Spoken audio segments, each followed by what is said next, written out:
If you walk through the National Mall in Washington, D.C. today, you will see monuments to the heroes of American democracy. You will see the Lincoln Memorial and the Washington Monument piercing the sky like a marble spear. The story we tell ourselves about American power is a simple and heroic one. We are taught that during the Cold War, the United States stood as the guardian of freedom against Soviet tyranny. We are taught that in October 1962, President John F. Kennedy stared down Nikita Khrushchev and forced the Soviets to blink first. We are taught that the Cuban Missile Crisis was a triumph of American resolve, a 13-day game of nuclear chicken that ended with the removal of Soviet missiles from Cuba and the preservation of peace. But there is a different version of this story. It is a version that you will not find in the history textbooks of Harvard or Yale. It is a version that is remembered with quiet bitterness in the archives of the Federal Reserve and the planning offices of the Kremlin. In this version of the story, the Cuban Missile Crisis was not just a military standoff. It was an economic catastrophe that pushed both superpowers to the brink of financial collapse. It was 13 days of frantic stockpiling, market panic, and industrial mobilization that drained treasuries, shattered confidence, and revealed the terrifying fragility of the modern economy when placed under the shadow of nuclear annihilation. This is the story of the hidden cost of brinkmanship. It is the story of how the world came within hours, not just of nuclear war, but of economic meltdown.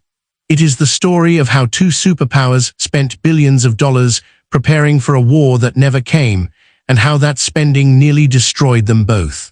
It challenges the myth of the bloodless standoff and reveals the cold financial panic that gripped the corridors of power while the generals pointed their missiles at each other's capitals.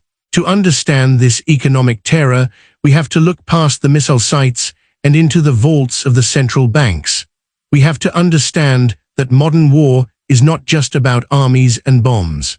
It is about supply chains, currency reserves, and the ability to keep an economy functioning while the world holds its breath. In October 1962, the global economy was a house of cards built on a foundation of mutual trust. The Bretton Woods system tied the currencies of the free world to the US dollar, and the dollar was backed by gold.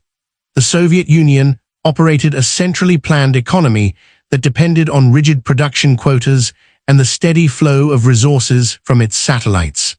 Both systems were designed for peacetime competition. Neither was designed for the shock of imminent nuclear war. On the morning of October 16, 1962, President Kennedy was shown reconnaissance photographs taken by a U-2 spy plane flying over Cuba. The photographs revealed something that made the blood drain from the faces of every man in the room. The Soviets were building medium-range ballistic missile sites on the island, just 90 miles from the coast of Florida. These were not defensive weapons.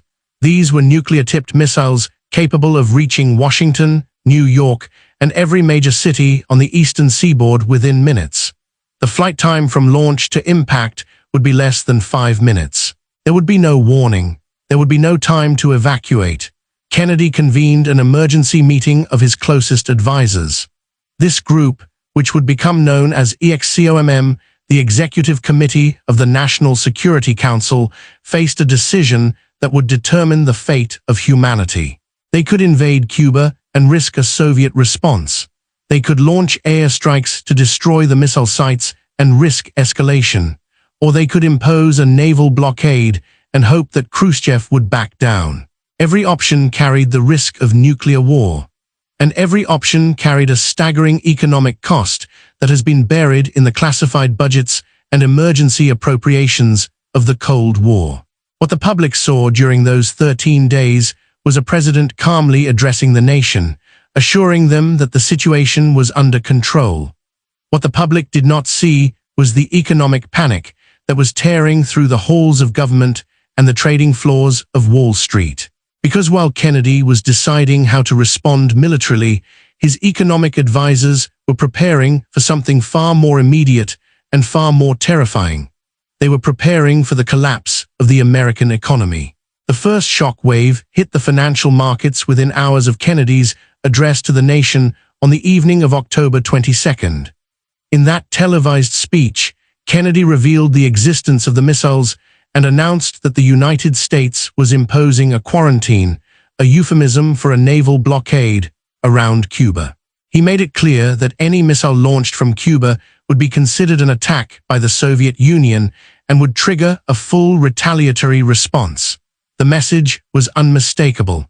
The world was on the edge of nuclear war. The reaction in the markets was immediate and brutal.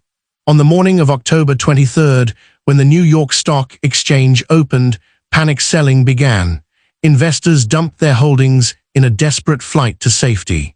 The Dow Jones Industrial Average, which had been climbing steadily through the early 1960s, plunged.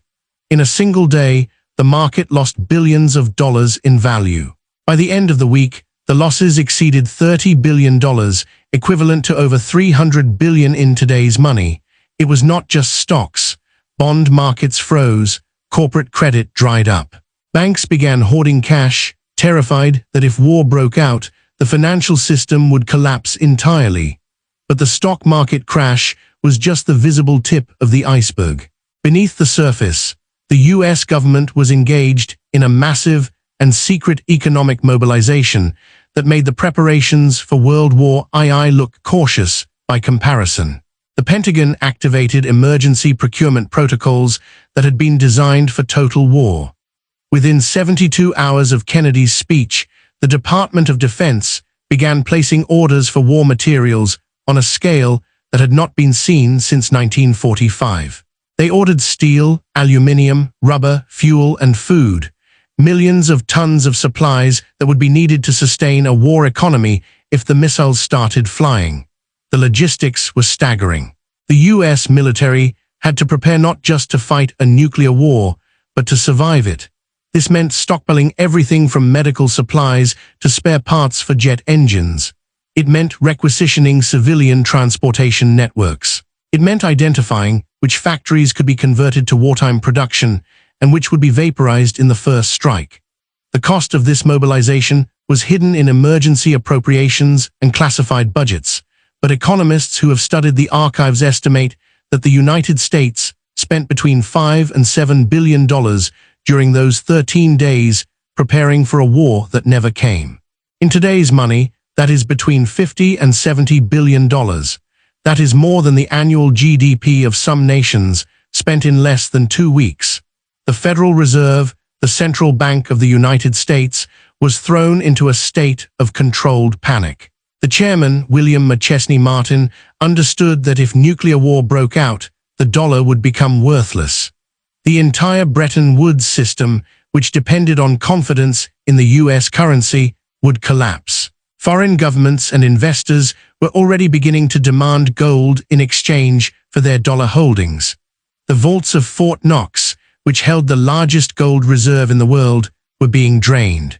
In the 2 weeks of the crisis, the United States lost over $800 million in gold reserves as panicked foreign central banks cashed out. It was a slow-motion bank run on the American empire. Martin and his team at the Federal Reserve had to perform a delicate balancing act. They had to inject liquidity into the banking system to prevent a credit freeze, but they could not print too much money or risk inflation. They had to reassure foreign governments that the dollar was safe, while privately preparing for the possibility that the entire financial system would collapse.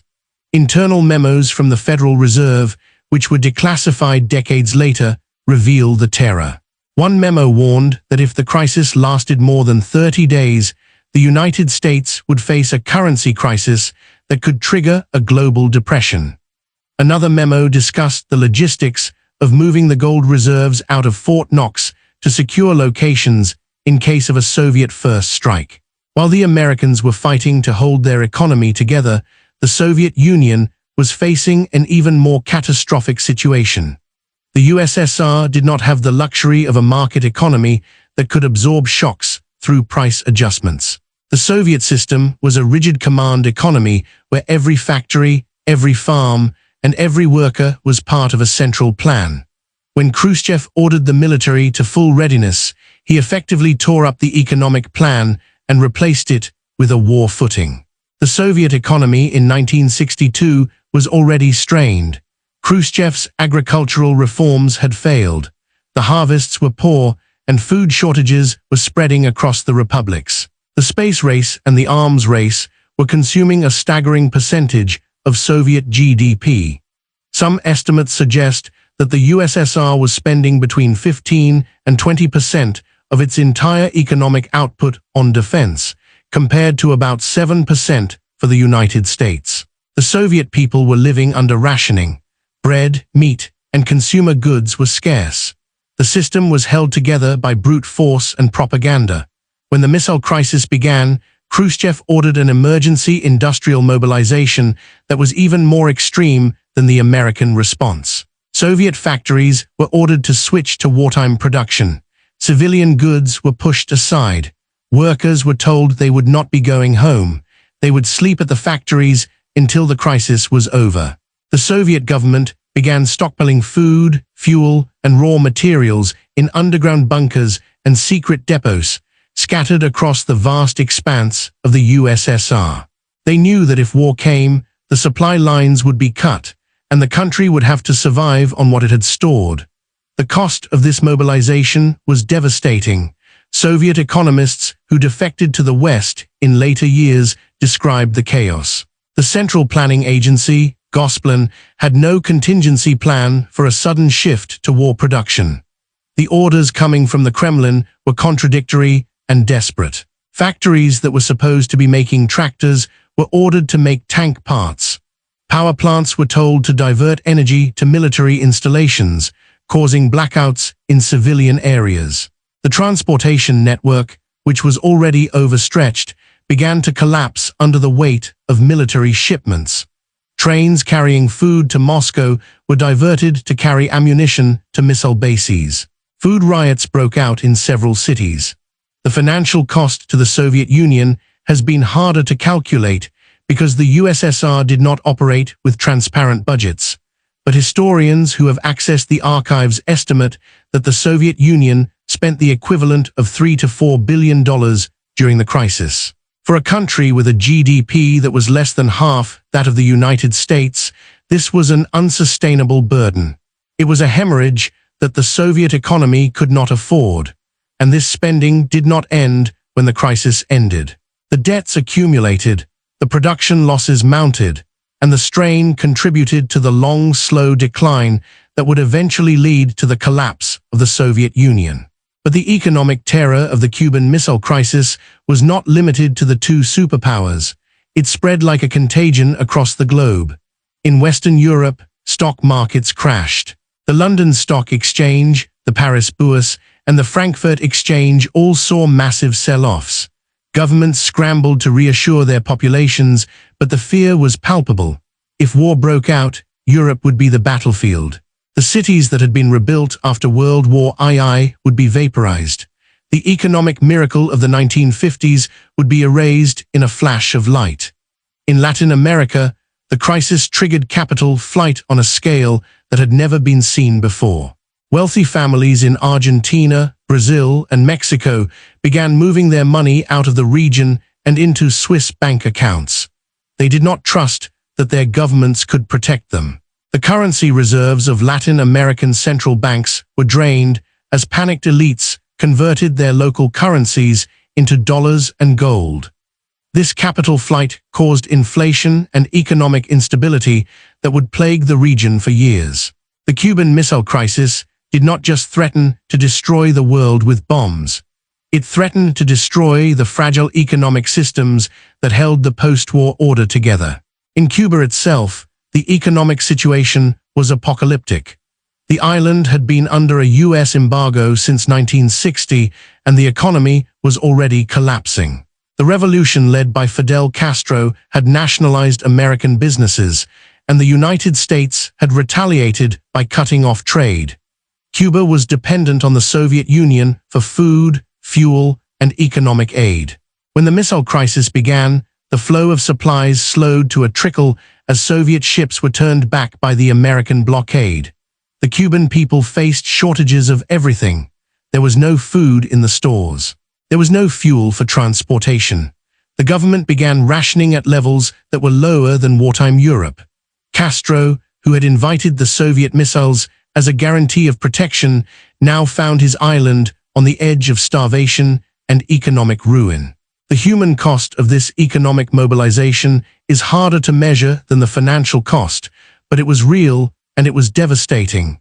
In the United States, the panic buying began within hours of Kennedy's speech. Supermarkets across the country were stripped bare as families stockpiled canned goods, water, and supplies. There are photographs from October 1962 that show empty shelves and long lines of terrified shoppers. The government tried to calm the panic, but the civil defense instructions only made it worse. Americans were told to prepare fallout shelters. They were given instructions on how to survive a nuclear attack. Schools held duck and cover drills where children were taught to hide under their desks as if that would protect them from a thermonuclear warhead. The psychological trauma of those drills would haunt an entire generation. In the Soviet Union, the population was kept in the dark. The Soviet press did not report the full extent of the crisis. The people were told that the imperialists were threatening peace, but they were not told that Soviet missiles in Cuba had provoked the confrontation. They were not told that their leaders were preparing for nuclear war.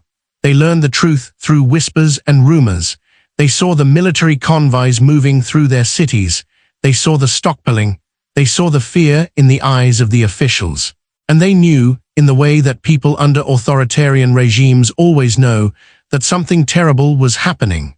But while the public faced shortages and fear, the elites in both countries were preparing for survival in ways that were grotesque and revealing.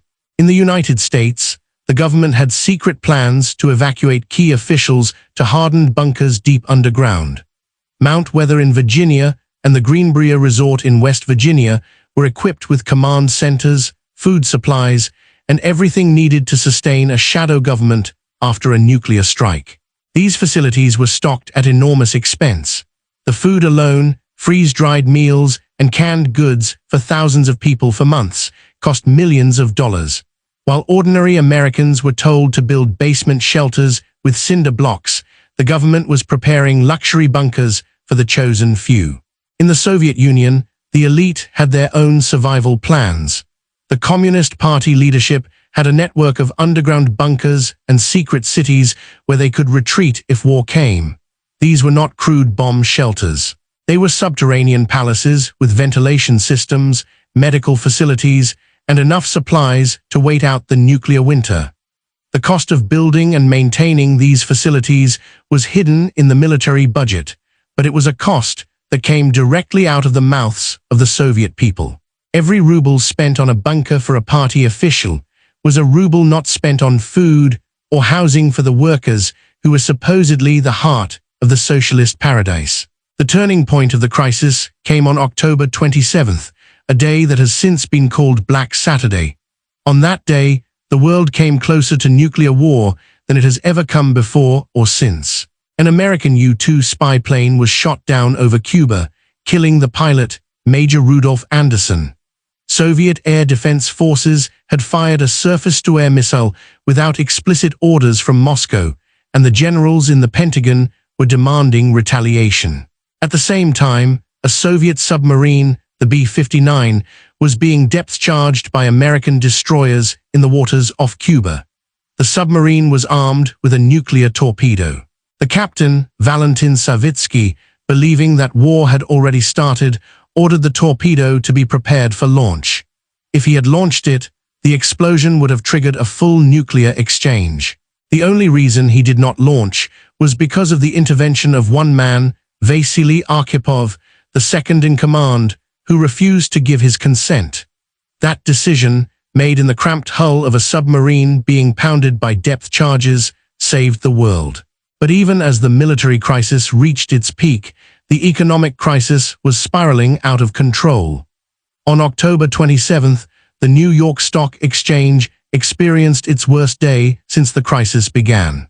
Trading volume hit record levels as investors tried to sell everything. The Federal Reserve was pumping liquidity into the system, but it was not enough. Banks were refusing to lend to each other. The credit markets were frozen. If the standoff had lasted another week, the United States would have faced a banking crisis that could have triggered a depression. The financial system was minutes away from collapse. In Moscow, the economic situation was even more desperate. The Soviet Union was running out of cash. The mobilization had drained the reserves. The factories were producing war materials, but there was no one to buy them and no way to convert them into food or consumer goods. The population was on the edge of revolt. Khrushchev was receiving reports from regional party bosses warning that if the shortages continued, there would be riots. The Soviet leader was trapped. He could not back down without losing face, but he could not continue without risking the collapse of his economy and possibly his regime. The resolution of the crisis came not through military victory, but through a secret deal brokered in the shadows. On October 28th, Khrushchev sent a message to Kennedy agreeing to remove the missiles from Cuba. In exchange, Kennedy secretly agreed to remove American Jupiter missiles from Turkey, a concession that was kept hidden from the American public for years. Both sides claimed victory. Kennedy was hailed as a hero who had stood firm against Soviet aggression. Khrushchev told his people that he had forced the Americans to back down and promise not to invade Cuba. But the truth was that both leaders had blinked. They had looked into the abyss of nuclear war and economic ruin, and they had chosen survival. But the cost of those 13 days did not disappear when the missiles were removed. The economic damage was real and lasting. The United States had spent billions of dollars on a mobilization that produced nothing. The factories that had been converted to war production had to be converted back, a process that took months and caused unemployment and disruption. The stockpiles of supplies, the food and fuel and equipment that had been hoarded in case of war, sat in warehouses gathering dust. Some of it was eventually sold at a loss. Some of it simply rotted. The opportunity cost, the investments that were not made, the infrastructure that was not built, the schools and hospitals that were not funded because the money went to prepare for a war that never came, was incalculable. The Soviet Union paid an even higher price. The mobilization had wrecked the economic plan for 1962 and spilled over into 1963. The harvests failed again that year, partly because the agricultural sector had been disrupted by the crisis. The Soviet Union was forced to buy grain from the United States, a humiliating admission of failure. The economic strain contributed to Khrushchev's downfall. He was ousted in 1964, blamed not just for the missile crisis gamble, but for the economic chaos it caused. The Soviet economy never fully recovered. The rigidity of the system, exposed so brutally during the crisis, would eventually be one of the factors that led to the collapse of the USSR in 1991. The Cuban Missile Crisis also had a profound impact on global economic thinking. The crisis revealed that the modern economy was incredibly fragile when placed under the stress of potential nuclear war. Governments began to study the problem. How do you maintain economic stability when the population is terrified that the world might end tomorrow? How do you prevent a market panic from turning into a financial collapse when investors lose confidence? The answers were not reassuring. Economists concluded that a prolonged nuclear crisis, one that lasted months instead of days, would inevitably lead to a global depression. The only solution was to prevent the crisis from happening in the first place. This realization led to a shift in Cold War strategy. After 1962, both superpowers began to build communication systems to prevent accidental escalation. The famous red phone, the hotline between Washington and Moscow, was installed in 1963 as a direct result of the missile crisis. Arms control negotiations began in earnest. The Partial Test Ban Treaty, which prohibited nuclear tests in the atmosphere, was signed in 1963. These were not acts of altruism. They were acts of economic self-preservation. Both sides realized that they could not afford another Cuban Missile Crisis. The cost was too high, but the legacy of those 13 days goes deeper than treaties and communication systems. The Cuban Missile Crisis revealed a fundamental truth about the nuclear age. It showed that the real cost of nuclear weapons is not just the destruction they cause if they are used. It is the economic and psychological cost of maintaining them and preparing to use them. Every dollar spent on missiles is a dollar not spent on schools, hospitals, or infrastructure. Every day that a population lives in fear of annihilation is a day of lost productivity and lost opportunity.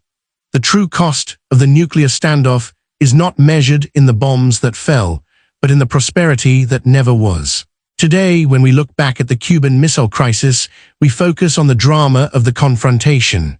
We focus on Kennedy and Khrushchev, on the missiles and the submarines, on the moment when the world held its breath. But we forget the economic wreckage that the crisis left in its wake. We forget the billions of dollars that were spent preparing for a war that never came. We forget the families who emptied the supermarket shelves in panic, the workers who slept in factories, the food that rotted in warehouses, and the opportunities that were lost. We forget that the crisis almost bankrupted both superpowers. The story of the Cuban Missile Crisis is a warning. It is a warning about the cost of brinkmanship. It is a warning about what happens when leaders play games with nuclear weapons and assume that the economy can absorb the shock. It is a warning that the line between peace and collapse is thinner than we think. Because in October 1962, the world came within hours not just of nuclear war, but of economic meltdown.